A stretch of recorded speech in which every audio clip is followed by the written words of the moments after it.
Bismillahirrahmanirrahim. Assalamualaikum warahmatullahi wabarakatuh. Alhamdulillahilladzi hadana lihada wa ma kunna linahtadiya laula an hadanallah. Allahumma salli wa sallim ala sayyidina Muhammad. Allahumma salli wa sallim ala sayyidina Muhammad. Miftahi bab rahmatillah adada ma fi ilmillah salatan wa salaman daimaini bidawami mulkillah wa ala alihi wa sahbihi ajmain amma ba'du. Dari pertama saya masuk, saya lihat yang hadir di sini semuanya menunjukkan kebahagiaannya. Bahagia dengan majelis sholawat, bahagia dengan peringatan Maulid Nabi besar Muhammad sallallahu alaihi wasallam. Insyaallah kebahagiaan ini mendatangkan berkah dari Allah Subhanahu wa taala. Amin ya rabbal alamin. Mulai dari tadi semuanya bahagia, semuanya gembira, sampai ketika dibacakan qasidah tentang ayah, maka saya lihat raut wajahnya pada berubah. Yang tadinya senyum, yang tadinya bahagia, tiba-tiba ketika dibawakan qasidah tentang ayah, maka saya lihat ada beberapa wajah yang raut wajahnya berubah, yang menjadi sedih, ada yang meneteskan air mata. Tak lain itu semua insya Allah karena kecintaan kita kepada ayah kita. Yang merasa sedih bisa jadi saat ini ayahnya sudah tidak bersama dengannya atau dipanggil oleh Allah Subhanahu wa taala. Yang merasa sedih bisa jadi ayahnya masih hidup, namun ketika syair ini dibacakan ia teringat dengan perbuatan-perbuatan salahnya atau sifat-sifat buruknya kepada ayahnya, sehingga menjadikan ia berpikir sejenak, apakah dia tergolong sebagai anak yang berbakti kepada kedua orang tuanya, atau bahkan menjadi seorang anak yang uququl walidain atau tidak berbakti kepada kedua orang tuanya. Semoga tadi yang mendengarkan qasidah ini dijadikan anak-anak yang berbakti kepada kedua orang tuanya. Amin ya rabbal alamin. Bagi setiap anak yang hadir di majelis ini yang ayahnya telah meninggal dunia, kita doakan semoga Allah Subhanahu wa taala melapangkan kubur mereka, menjadikan kubur-kuburnya taman-taman surganya Allah Subhanahu wa taala, kelak dibangkitkan di barisan Nabi besar Muhammad sallallahu alaihi wasallam, dimasukkan ke dalam surganya Allah Subhanahu wa taala. Amin ya rabbal alamin. Dan bagi yang ayah dan ibunya masih hidup, kedua orang tuanya masih hidup, insya Allah berkat anak-anaknya yang hadir majelis salawat pada malam hari ini, mereka berdua diberi usia yang panjang oleh Allah Subhanahu wa taala, diberi kesehatan oleh Allah Subhanahu wa taala, dibahagiakan oleh Allah Subhanahu wa taala, dan semoga kelak jika mereka dipanggil oleh Allah Subhanahu wa taala diwafatkan dalam keadaan husnul khatimah, dalam keadaan mengucap kalimat la ilaha illallah Muhammadur Rasulullah sallallahu alaihi wasallam. Amin ya rabbal alamin. Kok tadi bisa sedih ketika dibacakan qasidahnya ayah? Pasti alasannya macam-macam. Ada yang rindu dengan ayahnya, ada juga yang kelingan dosanya. Saking banyaknya kurang ajar sama ayahnya, kurang ajar sama ibunya, kemudian ketika dibacakan qasidah ini tersentuh hatinya. Kita nggak mungkin sedih, nggak mungkin kita teringat dengan kedua orang tua kita, terkecuali karena ini diajarkan oleh Nabi besar Muhammad sallallahu alaihi wasallam. Kalau ada seorang anak yang tidak pegangan pada syariat Islam, maka anak tersebut nggak tahu betapa pentingnya birrul walidain, maka tidak akan ada rasa cinta kepada kedua orang tuanya.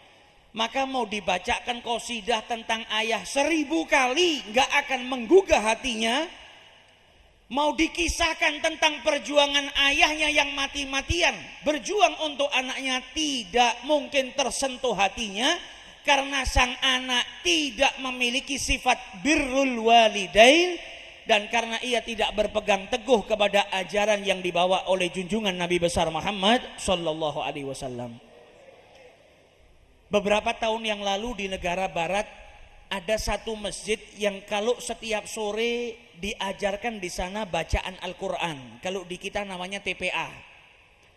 Di barat, di negaranya orang-orang kafir, ada satu masjid yang setiap sore mengumpulkan anak-anak orang Islam, diajarkan syariat Islam dan diajarkan membaca Al-Quran. Tiba-tiba ada seorang ibu yang membawa anaknya agar dia masuk ke dalam masjid dan belajar Al-Quran serta mempelajari hukum Islam. Sang anak yang baru pertama kali masuk ke dalam masjid dan ustadz-ustadz yang mengajarkan TPA di sana belum pernah ngelihat ini anak, baru pertama kali hadir pengajian ditanya, engkau datang sama siapa? Ini anak usianya di bawah 10 tahun. Maka sang anak menjawab, saya diantar oleh ibu saya. Mana ibumu? Suruh masuk. Biar berkenalan dengan kami, biar melakukan pendaftaran. Maka sang anak berkata, ibu saya di luar masjid karena dia tidak diizinkan masuk ke dalam masjid. Maka guru tadi, si kiai yang ada di dalam masjid tanya, kenapa ibumu tidak diizinkan masuk ke masjid? Apakah dia tidak berhijab atau mengenakan pakaian yang auratnya terbuka? Maka si kiai berkata, suruhlah ibumu menutup auratnya dan masuk ke dalam masjid sehingga bisa berkenalan dengan kami dan mendaftarkan dirimu di sini. Maka si anak menjawab, bukan, ibu saya pakai pakaian yang sopan, tapi dia tidak diizinkan masuk ke rumahnya Allah Subhanahu wa ta'ala karena dia bukan seorang muslimah.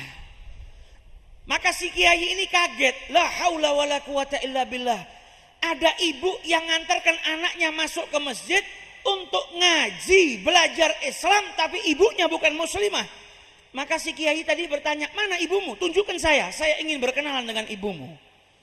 Maka diantar ini, si kiai keluar dari masjid berjumpa dengan ibunya orang si anak tadi yang asli orang barat, bukan muslimah. Ditemui sama si kiai, diajak kenalan, kemudian ditanya, wahai saudaraku, engkau ini bukan muslim, engkau ini tidak percaya dengan Allah, tidak percaya dengan Nabi besar Muhammad sallallahu alaihi wasallam. Lantas mengapa anakmu kau antarkan ke masjid? Mengapa anakmu kau masukkan ke dalam Islam? Mengapa anakmu kau perintahkan untuk diajari syariatnya Allah Subhanahu wa ta'ala sedangkan engkau tidak beriman? Maka dijawab sama si ibunya tadi, di sini di barat, kebiasaan orang-orang barat ini sebagian besar kalau orang tuanya sudah tua, usianya 60 tahun ke atas, maka dianggap sama orang-orang barat kalau orang tuanya ini menyusahkan hidupnya. Anak-anak di barat ini kalau mereka bekerja sibuk dengan pekerjaannya, meniti karirnya, sehingga ketika punya ibu yang usianya 60 tahun ke atas, karena tidak mau repot dan dianggap orang tuanya merepotkan, dimasukkan ke panti jompo. Ada yang menjenguk sebulan sekali, ada juga yang menjenguk setahun sekali, ada juga yang semenjak masukkan orang tuanya ke panti jompo sampai orang tuanya wafat, mati, tidak ditengok sama sekali. Maka si ibu tadi yang bukan muslimah, dia berkata, saya punya tetangga, dia muslim, ibu dan ayahnya usianya 70 tahun, tapi saya lihat anaknya merawat ayah dan ibunya dengan luar biasa. Bahkan dia rela meninggalkan pekerjaannya, bolos demi merawat kedua orang tuanya. Kalau pagi orang tuanya dimandikan, kalau pagi orang tuanya diajak keluar jalan-jalan, disiapkan makan. Salah satu dari orang tuanya bahkan buang air sendiri tidak bisa, ia antarkan ke kamar mandi, ia cebokin, ia mandikin, berbakti yang luar biasa. Maka saya berharap kalau anak saya sekolahkan pendidikan Islam, saya berharap kalau nanti saya tua, saya tidak dibuang oleh anak saya, melainkan dirawat sebagaimana saudara saya atau tetangga muslim saya kepada kedua orang tuanya. Maka alasan itu yang menjadikan orang tua non muslim tadi menyekolahkan anaknya di sekolahan muslim agar anaknya bisa berbakti kepada kedua orang tuanya. Nah ini kita yang duduk di majelis ini tadi, kalau tidak pegangan ajarannya Allah, mau dinyanyikan lagu ayah sedihnya kayak apapun, tidak mungkin tersentuh hati kita, tidak mungkin bisa meneteskan air mata. Kita bisa sedih, bisa meneteskan air mata, bisa rindu kepada kedua orang tua karena ajaran yang dibawa oleh junjungan Nabi besar Muhammad Sallallahu Alaihi Wasallam. Insya Allah berkatnya majelis sholawat, pulang dari majelis ini kita ditambah oleh Allah Subhanahu Wa Taala, dijadikan anak-anak yang bisa berbakti kepada kedua orang tua kita sampai ajal menjemput kita. Amin ya Rabbal. Bapak-bapak dan ibu-ibu yang juga kepingin nanti anaknya bangga dengan orang tuanya, anaknya bakti kepada kedua orang tuanya, rela berkorban demi orang tuanya, maka didik anak-anak panjenengan mulai dari kecil untuk pegangan dengan syariatnya Allah, karena hanya Islam, hanya ajaran yang dibawa oleh Rasulullah yang mengajarkan anak-anak untuk berbakti kepada kedua orang tua, bahkan meletakkan posisi birrul walidain setelah penyembahan kepada Allah Subhanahu wa taala, wabil walidaini ihsana, dan hendaknya kalian berbuat baik kepada kedua orang tua. Kalau anak dari kecil nggak disuruh pegangan sama syariat, nggak diajak ke pengajian-pengajian seperti ini, ditakutkan anak-anak kita besar malah membuang kita, kurang ajar kepada kedua orang tuanya, bikin susah, bikin sedih. Tapi yang mau anaknya selamat, mau anaknya mendoakan kedua orang tuanya walaupun orang tuanya sudah wafat, yang mana pahalanya masih bisa terus sampai kepada kedua orang tuanya sebagaimana disabdakan oleh Rasul sallallahu alaihi wasallam, maka didik anak-anak kita mulai dari kecil untuk kenal kepada Allah, kenal kepada junjungan Nabi besar Muhammad sallallahu alaihi wasallam, kenal kepada syariatnya Allah, berpegang teguh kepada ajarannya Allah Subhanahu wa taala, sehingga anak-anak kita bisa dijadikan anak-anak yang saleh dan salehat. Amin ya rabbal. Alhamdulillah, malam hari ini luar biasa, kita dikumpulkan oleh Allah di majelis yang insya Allah dihujani berkah oleh Allah Subhanahu wa taala, majelis yang insya Allah dihujani rahmat oleh Allah Subhanahu wa taala, majelis yang hadirnya kita ke majelis ini tak lain untuk menambah kecintaan kita kepada baginda Muhammad sallallahu alaihi wasallam. Majelis yang insya Allah menjadi vitamin untuk diri kita agar selalu semakin cinta kepada Allah dan Rasulnya, dan terus menjalankan apa yang diperintah oleh Allah Subhanahu wa taala dan disunahkan kepada Nabi besar Muhammad sallallahu alaihi wasallam. Majelis seperti ini nih berkah hijrahnya Nabi. Majelis ini berkah daripada keluarnya Nabi ke Taif. Majelis seperti ini adalah berkah bermalamnya Nabi di Gua Hira, di Gua Thaur. Setiap perjalanan Nabi menyebarkan agama ini, berkahnya masih terus mengalir sampai hari ini kita bisa kumpul di majelis ini, tak lain karena keberkahan daripada perjuangannya Nabi besar Muhammad SAW. Kalau bicara masalah cinta ini luar biasa. Ini yang hadir kan bukan orang Meranggen semua kan. Ada yang dari Kudus, ada yang dari Pati, ada yang dari Jepara, ada yang dari Semarang, ada yang dari Solo. Keluar dari rumahnya menempuh waktu yang lama, berjam-jam di jalan, mengeluarkan uang tak lain untuk menghadiri majelis karena kecintaannya kepada Nabi besar Muhammad. Ada yang dari rumah lemes, sakit, ada yang dari rumah bawa masalah, ada yang tadi sore masih pusing mikiri utang bagaimana bayarnya, ada yang berantem sama istrinya, ada yang digoda sama anaknya, ada yang punya sekian banyak masalah, tapi ketika ada majelis sholawat itu semua hilang karena cintanya kepada Nabi besar Muhammad sallallahu alaihi wasallam. Mau 50 kilo, 75 kilo, 100 kilo, mau naik mobil, mau naik bus, mau numpang orang, mau naik sepeda motor, gak jadi masalah kalau di hati orang tersebut ada cinta. Kalau sudah jatuh cinta, ada majelis sholawat di mana didatengin, itu semua berkah daripada cinta kita kepada junjungan Nabi besar Muhammad. Ini juga dulu dirasakan sama para sahabatnya Nabi. Panjenengan dari Pati, dari Jepara, dari Semarang naik sepeda motor. Sahabatnya Nabi dari Madinah, ketika Nabi tinggal di Mekah, dengar tentang Nabi Muhammad, cinta kepada Nabi Muhammad, itu mereka dari Madinah mondar-mandir ke Mekah untuk berjumpa dengan Nabi besar Muhammad dan mendengarkan nasihat-nasihat beliau. Mereka jalan dari Madinah, ada yang jalan kaki 1 bulan, ada yang naik onta 2 minggu, ada yang naik kuda tercepat 1 minggu, melewati gurun pasir, ada binatang buas yang membahayakan, siangnya mataharinya luar biasa panasnya, tapi karena cinta, beban dan segala macam kesusahan itu nggak lagi dirasakan demi berjumpa dengan sang kekasih junjungan Nabi besar Muhammad sallallahu alaihi wasallam. Itu pun para sahabat Nabi niku nek melebet Mekah sembunyi-sembunyi. Kalau kita hadir pengajian bangga, ndak perlu sembunyi-sembunyi, nggak perlu ditakutkan. Datang bawa bendera Nahdlatul Ulama, datang bawa bendera Majelis Az-Zahir, datang bawa bendera Zahir Mania, bawa bendera sholawat tanpa ada rasa takut. Para sahabatnya Nabi Muhammad masuk ke Mekah itu sembunyi-sembunyi.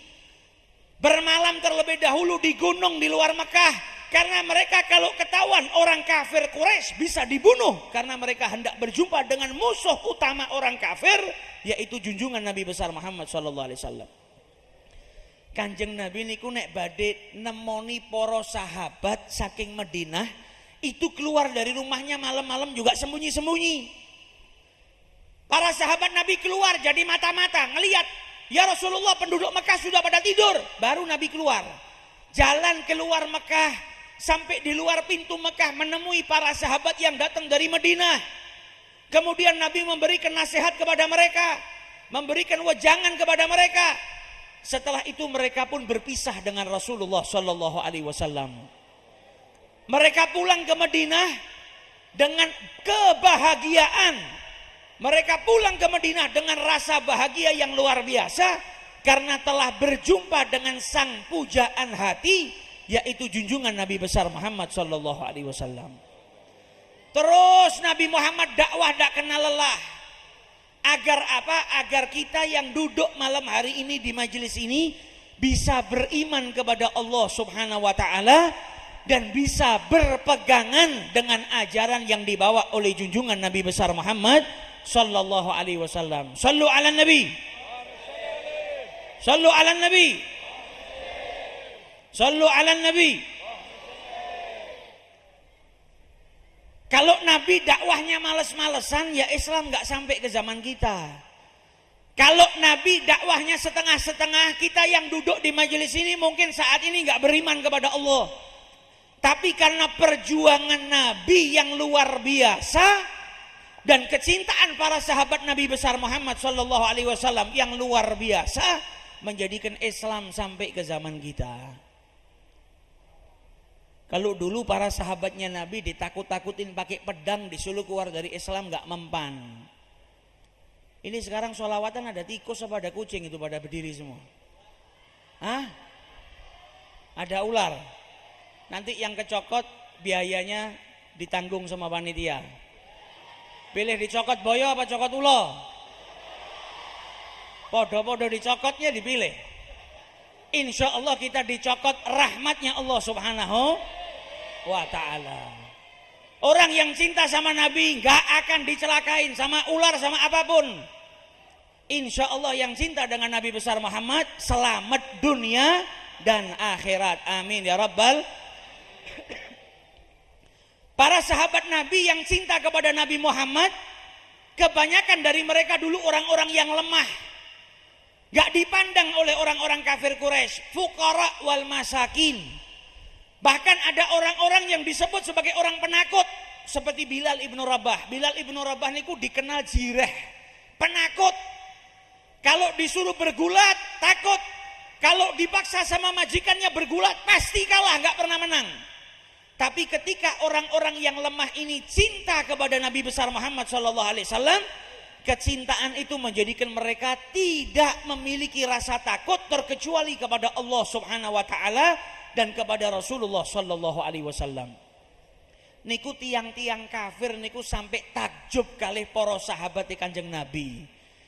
Bilal ibnu Rabah niku dikenal jireh, dikenal penakut. Ketika masuk Islam diseksa sama majikannya, dijemur di padang pasir, diletakkan batu yang beratnya ratusan kilo di atas perutnya, dicambuk, diseksa, diperintahkan keluar dari agama Islam. Jawabannya tetap ahadun ahad, tiada Tuhan selain Allah. Tuhan itu hanya satu, yaitu Allah subhanahu wa ta'ala. Itu sampai yang nyerah bukan Bilal. Bilal niku diajar, dipecut, digebuk, diseksa, mboten nyerah. Yang nyerah siapa? Majikannya. Majikannya terlalu capek ngajar Bilal sampai lelah, sampai nyerah. Orang-orang kafir nih sampai bingung. Iki menungso sing lemah-lemah, menungso sing jireh, ndak punya kekuatan, ndak punya keberanian, kok tiba-tiba karena cinta kepada Nabi Muhammad berubah menjadi orang yang paling kuat di Mekah. Orang-orang kafir yang pemberani, yang kuat, yang badannya besar, belum tentu bisa sabar atas penganiayaan yang mereka terima. Lah Bilal ibnu Rabah kurus, kering, penakut, bisa sabar, bisa berubah kuat ketika kenal dan cinta kepada Rasul sallallahu alaihi wasallam. Niku tiang kafir Quraisy majikannya Bilal niku sampai berkata kepada Bilal, "Bilal, saya ini sudah capek nyambuki situ. Saya sudah capek ngajar awakmu. Lah kok engkau ini tidak pernah menyerah? Kok tetap beriman kepada Muhammad?" Sampai majikannya bilang apa? "Saya ini juga malu sama teman-teman saya. Dipikir saya nggak punya kekuatan untuk menghukum dirimu karena engkau masih tetap Islam. Tolong kau pura-pura murtad.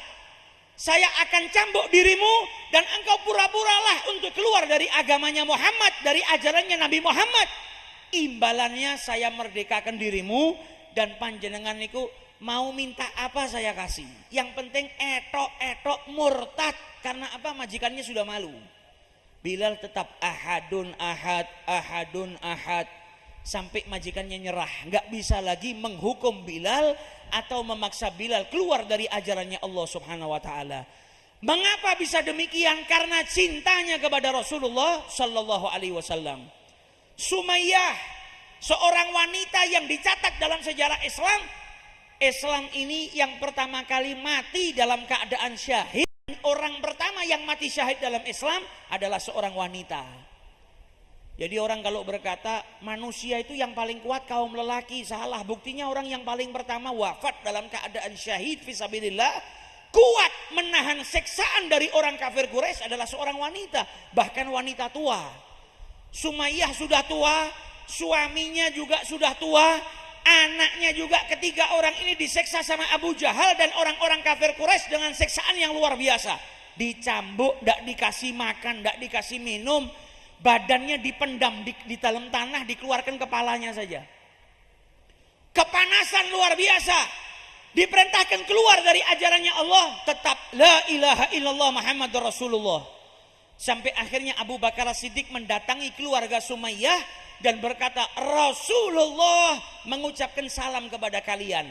Diriwayatkan Sumayyah sama suaminya namanya Yasir dan anaknya namanya Ammar, itu ketika dipendam badannya, disisakan kepala, mereka sudah disiksa berhari-hari, nggak dikasih makan, nggak dikasih minum, sudah hampir mati. Buka mata sudah nggak kuat.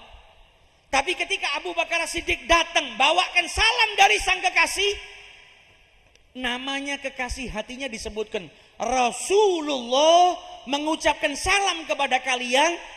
Maka orang yang sudah mau wafat tadi, yang sudah lemah, ketika dengar nama kekasihnya, orang yang dia cintai, langsung membuka matanya, bahagia mendengar nama kekasihnya dan menjawab, wa alaihi salam, semoga keselamatan dan salam juga untuk baginda Nabi besar Muhammad sallallahu alaihi wasallam. Padahal sudah lemes, tapi karena cinta, dengar namanya Nabi Muhammad, buka matanya, bahagia, mendapatkan kekuatan lagi dari Allah Subhanahu wa taala. Kemudian Sayyidina Abu Bakar berkata, "Sabran ya ala Yasir." Kata Rasulullah, "Kalian suruh bersabar, sesungguhnya surga telah menanti kalian." Maka tak lama dari itu Sumayyah wafat di jalan Allah. Suaminya Amma Yasir wafat di jalan Allah. Mereka menjadi orang-orang yang syahidul mahabbah, wafat karena kecintaannya kepada Allah dan Rasulnya. wafat di jalan Allah, wafat dalam keadaan mulia, ditunggu oleh surganya Allah Subhanahu wa taala. Nah, itu orang-orang yang hidup dalam keadaan mencintai Allah dan mencintai Rasulullah sallallahu alaihi wasallam. Maka dari itu Al-Imam Al-Ghazali mengatakan siapa yang cinta kepada Allah, maka dia harus cinta kepada Al-Qur'an. Sing ngaku cinta sama Allah taala tapi tidak cinta kepada Al-Qur'an, maka dia dusta. Dan barang siapa yang ngaku cinta kepada Allah dan dia cinta kepada Al-Qur'an, maka dia harus cinta kepada Rasulullah sallallahu alaihi wasallam. Yang ngaku cinta Allah, cinta Quran, niki zaman sakniki kan kathah kembali ke Al-Qur'an dan sunnah. Nek ngaku cinta Allah, cinta Quran, mboten cinta kali Kanjeng Nabi Muhammad, fahuwa kadzab, maka sesungguhnya dia dusta. Yang cinta kepada Allah, cinta kepada Quran, cinta kepada Rasulullah, harus cinta kepada sunnah-sunnahnya Nabi besar Muhammad sallallahu alaihi wasallam. Nah, kita hadir ke majelis ini ngobati. Terkadang cintanya manusia itu ada yang salah. Terkadang cintanya manusia itu berkurang. Terkadang manusia itu kalau lemah butuh vitamin. Cinta yang terkadang berkurang ini butuh diminumin vitamin agar bertambah. Vitaminnya apa? Majelis sholawat. Vitaminnya apa? Majelis maulid. Agar cinta yang berkurang tadi bertambah, bisa meneladani para sahabat Nabi besar Muhammad sallallahu alaihi wasallam dalam mencintai Nabi, dalam meneruskan perjuangannya Nabi besar Muhammad sallallahu alaihi wasallam. Kanjeng Nabi niku waktu menyebarkan agama Islam, walaupun pengikutnya saat itu masih sedikit, tapi kualitasnya luar biasa. Karena para sahabat yang ikut Kanjeng Nabi yang dianggap mereka orang-orang lemah, karena cinta mereka menjadi orang-orang yang berkualitas. 40 orang semasa dakwah di Mekah secara sembunyi-sembunyi. 40 orang dakwahnya Nabi selama 3 tahun hanya menghasilkan 40 orang, tapi 40 orang yang sangat-sangat berkualitas. Satu orang melebihi daripada 1000 orang. Nabi nggak kenal mundur, diseksa, diazab, dibunuh, tetap tidak menjadikan beliau pantang mundur dari dakwahnya. Sampai tiang kafir Quraisy yang saat itu mayoritas orang Mekah itu orang kafir, mayoritas orang-orang Mekah itu orang-orang yang berkuasa, tapi Nabi Muhammad yang cuma punya umat 40 orang itu ditakutin, nggak dianggap sepele. Karena apa? Cintanya para sahabat kepada Nabi Muhammad luar biasa. Diseksa nggak mempan, dicaci nggak mempan. Nabi Muhammad pun diseksa, tetap berdakwah. Keluar dari rumah dibalangin tanah Nabi Muhammad itu. Orang-orang kafir niku nek ningali Kanjeng Nabi keluar dari rumahnya dibalangin tanah, sampai pulang ke rumah kepalanya penuh dengan debu, badannya penuh dengan debu. Putri Nabi yang namanya Zainab membersihkan badannya Nabi Muhammad sambil menangis. Sedih ngelihat ayahnya diperlakukan seperti itu orang kafir Quraisy. Pernah Nabi keluar ke Mekah, keluar ke Masjidil Haram, ke Ka'bah, beliau sholat di situ. Salah seorang kafir Quraisy mendatangi Nabi Muhammad bawa kotoran daripada unta, bawa sesuatu yang dari perutnya unta yang kotor masih berlumuran darah, dibawa ke Nabi Muhammad, ditaruhkan di pundaknya Nabi besar Muhammad sallallahu alaihi wasallam. Jadi Kanjeng Nabi niku sujud sholat dilemparin punggungnya pakai kotoran unta yang masih basah, dan Nabi tetap bersujud, gak ngangkat kepalanya, tetap hanyut dalam sujudnya kepada Allah Subhanahu wa taala. Sampai salah seorang wanita ngelihat kejadian itu, kemudian beliau lari keluar daripada Ka'bah dan mengabarkan kepada putrinya Fatimatuz Zahra.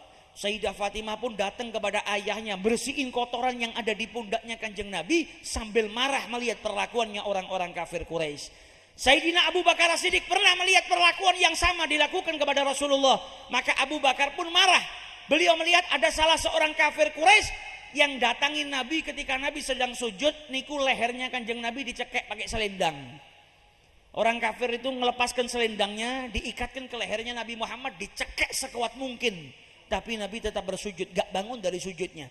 Sampai Sayyidina Abu Bakar As-Siddiq datang, yang nyekek tadi dipegang sama Sayyidina Abu Bakar, dibuang ke belakang. Dan Sayyidina Abu Bakar bertanya, kenapa kau berbuat seperti ini kepada Muhammad? Ataktulu rajulan ayyakula rabbi Allah. Apakah kalian ini hendak membunuh seseorang yang hanya mengaku Tuhannya adalah Allah? Ini orang nggak makan hartamu, ini orang nggak musuhin dirimu, ini orang nggak bunuh keluargamu. Biasanya orang itu kalau sampai berbuat jahat, meh mateni menungso liyane, berarti kan kesalahannya parah. Bunuh orang, memperkosa orang, makanya sampai dibalas seperti itu. Nabi Muhammad gak berbuat apa-apa. Kata Abu Bakar, ini orang salahnya apa? Dia bunuh keluargamu tidak, nyakitin dirimu tidak, musuhin dirimu tidak. Dia hanya mengatakan kalau Tuhannya adalah Allah. Masa kau mau bunuh manusia hanya karena orang ini mengaku Tuhannya adalah Allah subhanahu wa ta'ala. Itu perjuangannya Kanjeng Nabi. Kalau beliau gak berjuang mati-matian, kita gak duduk di sini. Kita semua nggak ada yang kenal Allah subhanahu wa ta'ala, nggak ada yang kenal dengan Nabi besar Muhammad, nggak ada yang cinta kepada beliau.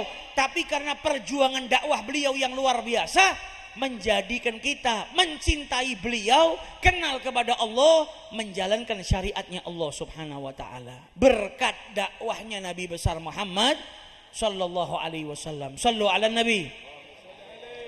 Gak takut mati Nabi Muhammad. Sampai orang kafir Quraisy ini saking bingungnya. Nah, orang kafir Quraisy ini ingin menghentikan dakwahnya Kanjeng Nabi. Diseksa gak mempan, disakiti gak mempan, difitnah gak mempan. Dikabarkan kalau Nabi Muhammad penyihir, pendusta, gak mempan. Orang tetap ngikutin jalannya Nabi Muhammad. Sampai ada satu pembesar Quraisy namanya Utbah ibnu Rabi'ah. Utbah ibnu Rabi'ah niku pejabat kafir Quraisy yang dituakan, sesepuhnya. Dia bilang apa? Gini saja. Ini kita sudah melakukan sebagai macam usaha tapi nggak berhasil menghentikan dakwahnya Muhammad. Maka saya tak pergi ke Muhammad. Muhammad mau saya tawarin sesuatu yang banyak, barangkali dia nerima daripada tawaran-tawaran saya, tapi dengan syarat dia berhenti dari dakwahnya, berhenti mencela Tuhan kami Lata wa Uzza, dan berhenti masukkan orang-orang Mekah ke dalam ajarannya. Maka diizinkan Utbah ibnu Rabi'ah, pergi kau ke Muhammad, tawarkan apa yang dia mau. Maka Utbah ibnu Rabi'ah datang kepada Nabi Muhammad. Ya Muhammad, engkau ini saudara kami, engkau ini kami muliakan. Kalau engkau mau harta, kami orang-orang Mekah mau urunan.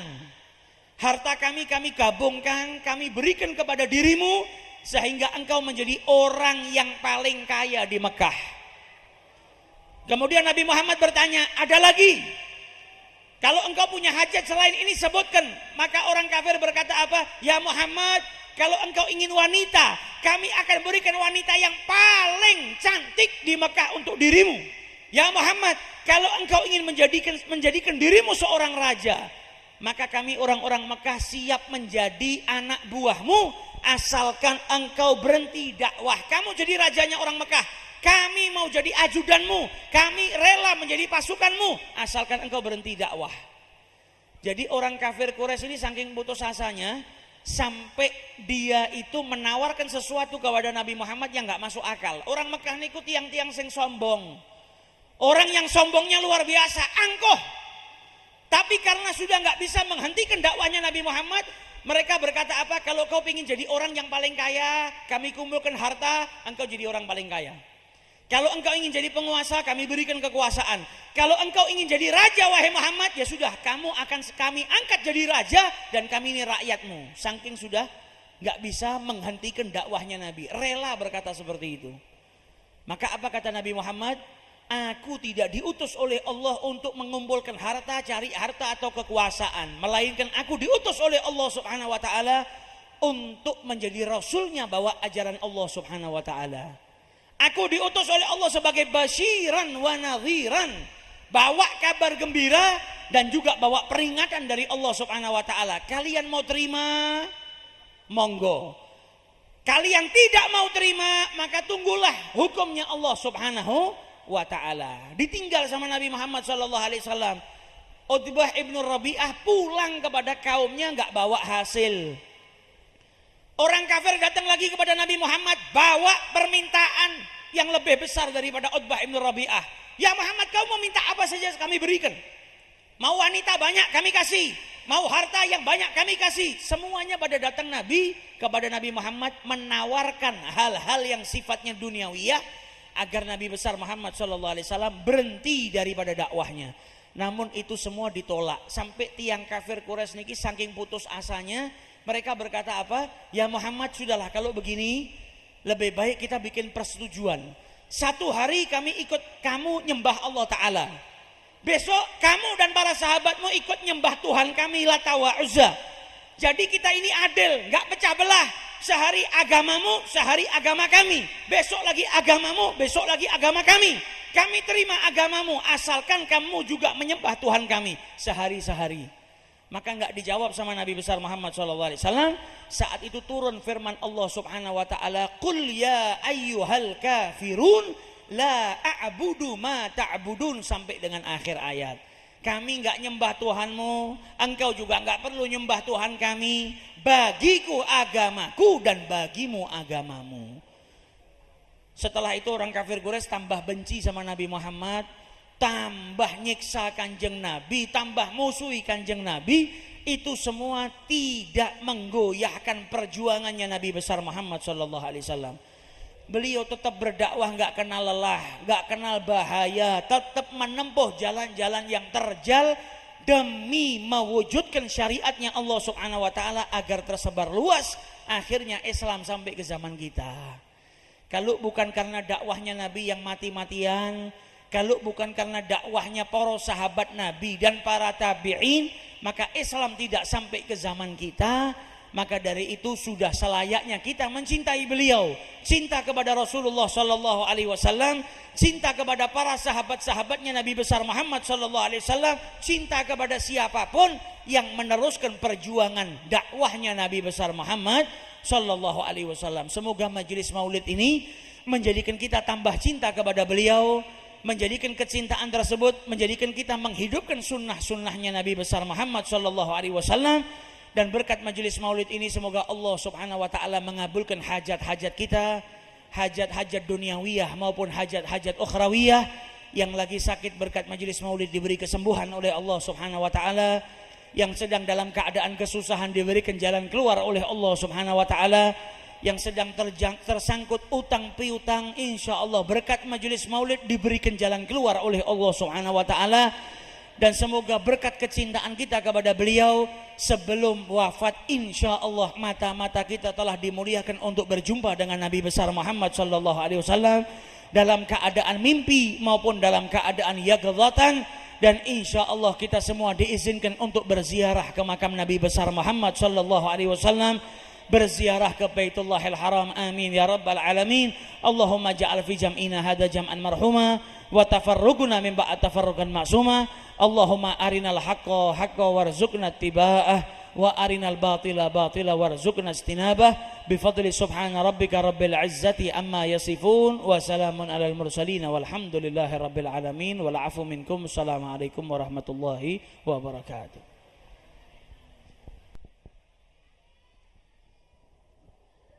Allahumma salli wa sallim wa barik alaihi wa ala alihi. فحين تربع عنوة هذا الحبيب أعلنت السماوات والأرضون وما فيهن بترحيب وأمطار الجود الإلهي على أهل الوجود تثج وألسنة الملائكة بالتبشير للعالمين تعد. سبحان الله الحمد لله ولا إله إلا الله والله أكبر. سبحان الله الحمد لله ولا إله إلا الله والله أكبر. سبحان الله الحمد لله ولا إله إلا الله والله أكبر. والقدرة كشفت قناء هذا المستور ليبرز نوره كاملا في عالم الدهور، نورا فاق كل نور وأنفذ الحق حكمه على من أتم الله عليه النعم. صلى الله عليه من خواص الأمة أن يحضر إعظمته أمة تأنيسا لجنابها المسعود ومشاركة لها في هذا السمات المقدوس. فحضرت بتوفيق الله سيدة مريم والسيدة آسيا ومعهما من الحور العين من قسم الله له من الشرف بالقسمة الوافية. فأتى الوقت الذي رتب الله على حضوره وجود هذا المولود، فانطلق صبح الكمال من النور أنعمود، وبرز الحامد المحمود مذعنا لله بالتعظيم والسجود. صلى الله على محمد صلى الله عليه وسلم، صلى الله على محمد صلى الله عليه وسلم. يا نبي سلام عليك، يا رسول سلام عليك، يا حبيب سلام عليك، صلوات الله عليك. يا نبي سلام عليك، يا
محمد يا الله واعطنا ما قد سألنا يا الله من عطاياك الجسامي يا الله ربي اغفر لي ذنوبي ببركة الهادي محمد يا الله واكرم الأرواح منا يا الله بك خير الأنام يا الله ربي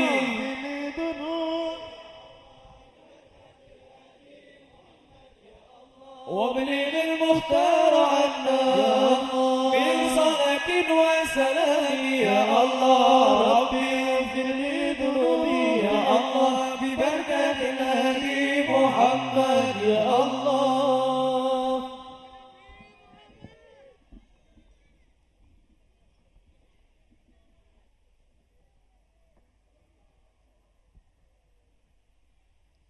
اللهم صل وسلم وبارك عليه وعلى آله. ولقد اتصف صلى الله عليه وسلم من محاسن الأخلاق بما تضيق عن كتابة بطون الأوراق. كان صلى الله عليه وسلم أحسن الناس خلقا وخلقا وأولهم إلى مكارم الأخلاق سبقا وأوساهم بالمؤمنين حلما ورفقا. برا رؤوفا لا يقول ولا يفعل إلا معروفا. له الخلق السهل واللفظ المهتوي على المعنى الجسد. إذا دعاه المسكين أجابه إجابة معجلة. وهو الأب الشفيق الرحيم باليتيم والأرملة. وله مع سهولة أخلاق الهيبة القوية التي ترتئد منها فرائس الأقوياء من البرية. ومن نصر طيبه تعطرت الطرق والمنازل بعرف ذكره تطيبت المجالس والمحافل. وهو صلى الله عليه وسلم جامع الصفات الكمالية والمنفرد في خلقه وخلقه بأشرف خصوصية.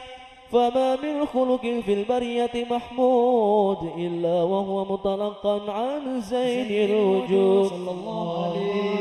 أجملت في وصف الحبيب وشأنه وله العلا في مجدي ومكانه. أوصاف عز قد تعالى مجدها أخذت على نجم السها بعنانه. وقد انبسط القلم في تدوين ما أفاده العلم من وقائع مولد النبي الكريم وحكاية ما أكرم الله بهذا العبد المقرب من التكريم والتعظيم والخلق العظيم. فحسن مني أن أمسك عنة الأقلام في هذا المقام وأقرأ السلام على سيد الأنام. السلام عليك يا نبي ورحمة الله وبركاته. السلام عليك أيها النبي ورحمة الله وبركاته. السلام عليك أيها النبي ورحمة الله وبركاته. وبذلك يحسن الحسم كما يحسن التقديم فعليه أفضل الصلاة والتسليم. اللهم صل وسلم أشرف الصلاة والتسليم على سيدنا ونبينا محمد الرحيم. اللهم صل وسلم وبارك عليه وعلى آله. أمان أمان أمان أمان إندونيسيا رaya aman. Aman aman aman aman Indonesia Raya. Amin amin amin amin ya Rabbi Rabbal alamin.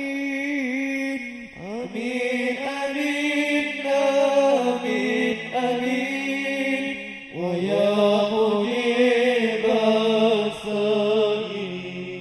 Kullu man yatika yawman qamihan yalqahi baba. Kullu man yatika yawman qamihan yalqahi baba.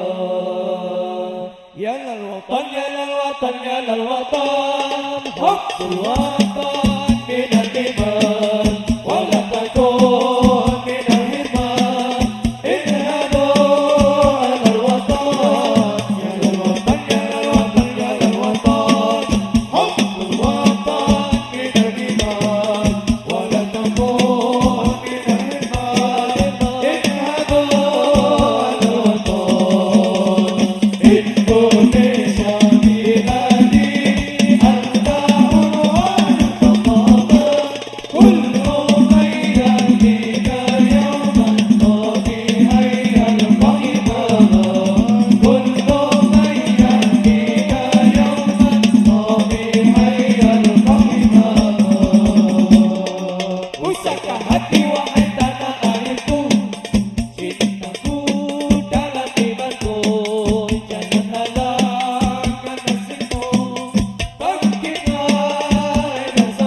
ولا تكن من الهرمان انهضوا على الوطن يا للوطن يا للوطن يا للوطن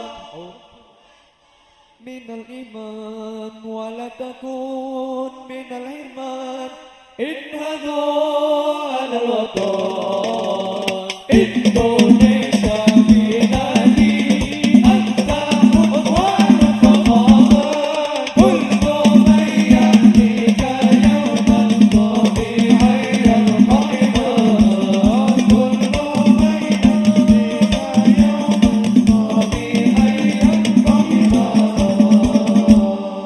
Pusaka hati tanah airku cintaku imanku jangan halangkan nasibmu bangkitlah bangsaku pusaka hati tanah airku cintaku jangan halangkan nasibmu bangkitlah bangsaku Indonesia negeriku engkau banjikan abadku siapa datang mengancammu dan binasa di bawah durimu siapa datang mengancammu dan binasa di bawah durimu siapa datang mengancammu dan binasa di bawah durimu siapa datang mengancammu dan binasa di bawah durimu. Sallu ala Nabi Muhammad. بسم الله الرحمن الرحيم آمين، الحمد آمين. لله رب العالمين اللهم صل وسلم على سيدنا محمد في الأولين والآخرين وصل وسلم على سيدنا محمد في كل وقت وحين وصل وسلم على سيدنا محمد في الملأ الأعلى إلى يوم الدين ولما نظم الفكر من درار الأوصاف المحمدية عقودا توجهت إلى الله متوسلا بسيدي وحبيبي محمد